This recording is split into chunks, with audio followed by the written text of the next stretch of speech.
na Mungu akubariki sana. Ndio nikaanza kuitafuta. Siku moja nimekaa na mpendwa mmoja, alikuwa ni mwimba kwaya. Nikamsikia naimba kwa sauti kazuri, lakini nikikafuata sauti yangu inakwama. Baadaye nikatoka, tulipotoka kwenye ibada nikamuuliza, Mpendo, ulikuwa unaimba sauti ya ngapi? Hiyo ndio sauti ya 3. Nalitamani sana. Wewe fanya bidii tu. Unataka kujiunga na kwaya?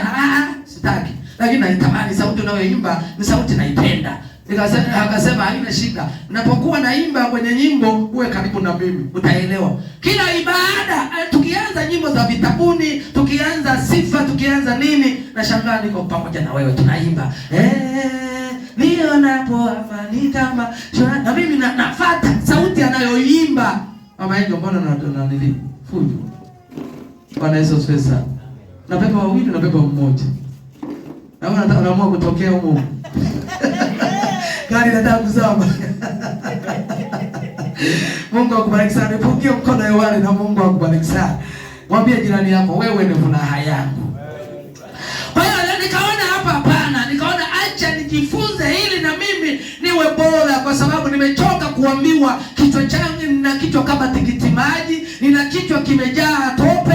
Nimechoka kuambiwa hivyo kwa sababu nataka kujua. Sema amen. Siwezi kumwacha Yesu kwa sababu nimeambiwa kichwa changu kama tikiti maji na kichwa kama kimejaa tope. Nimechoka kuambiwa, bali nataka niwe na wenye uwezo waliofanikiwa kuwa na nafasi ya kuimba. Hatua ya kwanza, hatua ya pili, hatua ya tatu, hatua ya 4. Na mimi nikaamua kutunga na tuwimbo sasa. Natunga na kawimbo, nikatunga kawimbo ka kwanza, nilipokaimba mbele ya mpendwa akasema, wewe ulikuwa naimba sauti ya 750. Na wimbo nimetunga na nashuka na kupanda. Anasema kuna sehemu ya kupanda wewe unashuka, kuna sehemu ya kushuka wewe unapanda. Nikasema hapa sasa nimeimba.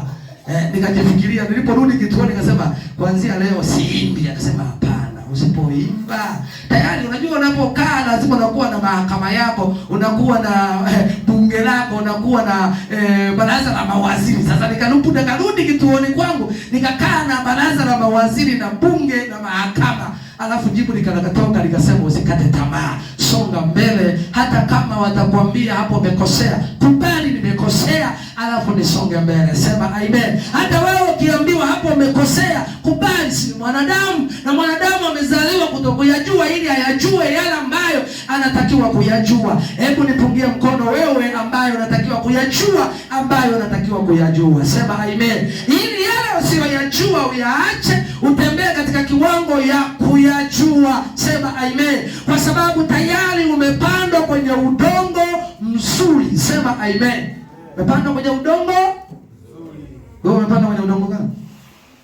Wewe mzuri. Wewe sasa nimemwangalia mwenzake tena, wewe umepandwa kwenye udongo gani? Mzuri. Dada hapo mzuri. Dada mzuri. Na wewe mzuri. Mungu awabariki sana. Wapigieni makofi kwa kweli. Umepandwa kwenye udongo. Sasa siku tunaukuta mtaani, tutakuuliza, Mpendo, ulituambia umepandwa kwenye udongo mzuri. Sasa kwenye njiani pametokea wapi? Bage njiani kwenye miiba ndipo pamesongwa na nini? Na mali na masumbufu ya dunia. Sema amen.